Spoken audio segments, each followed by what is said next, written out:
বাতি চলোৱা মন্ত্ৰ বা বাতি চালন মন্ত্ৰ। বাতি চালন বা বাতি চলোৱা মন্ত্ৰ চুৰি বস্তু উদ্ধাৰ আৰু হেৰুৱা বস্তু উদ্ধাৰৰ বাবে প্ৰয়োগ কৰা হয়। কোনে চুৰ কৰি ক'ত চুৰি হোৱা বস্তু ৰাখিছে বা হেৰাই যোৱা বস্তু ক'ত আছে তাৰ অৱস্থান বাতি চলোৱা মন্ত্ৰই সঠিকভাৱে দেখুৱাই দি বস্তু উদ্ধাৰ কৰাত মানুহক সহায় কৰে। বাতি চালন মন্ত্ৰ পটককৈ যেতিয়াই তেতিয়াই কৰিব নোৱাৰি। বাতি চালনৰ বাবে এটা নিৰ্দিষ্ট দিন ঠিক কৰি ল'ব লাগে। যিদিনা বাতি চালনা কৰিব তাৰ আগনিশা বাতিটো এজোপা তুলসী গছৰ তলত থৈ দিব লাগে। বাতি চালনৰ বাতিটো পিতলৰ হ'ব লাগিব। বাতিটো তুলসী গছৰ তলত থোৱা সময়ত এই মন্ত্ৰ 3 বাৰ জপ কৰিব।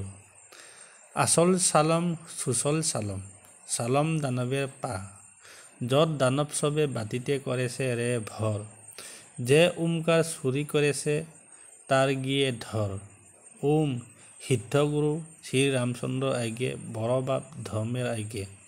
মন্ত্ৰটোৰ য'ত ওমকাৰ শব্দ আছে তাত যাৰ বস্তু চুৰি হৈছে বা হেৰাইছে তাৰ নাম ক'ব।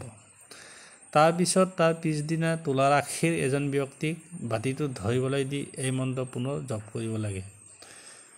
আচল চালম সুচল চালম, চালম দানৱেৰ পা, য'ত দানৱ চবে বাতিতে কৰেছে ৰে ভৰ, যে ওমকাৰ চুৰি কৰেছে তাৰ গিয়ে ধৰ, ওম সিদ্ধগুৰু শ্ৰী ৰামচন্দ্ৰ আজ্ঞে বৰবাপ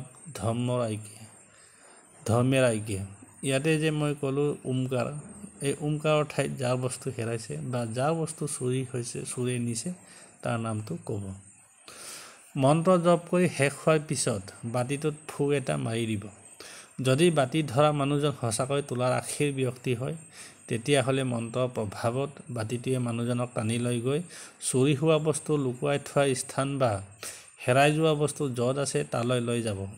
এনেদৰে বাতি চালন মন্ত্ৰৰ সহায়ত আপোনালোকে চুৰি হোৱা বস্তু বা হেৰাই যোৱা বস্তু উদ্ধাৰ কৰি ক্ষতি হোৱাৰ পৰা বাচিব পাৰিব। ধন্যবাদ।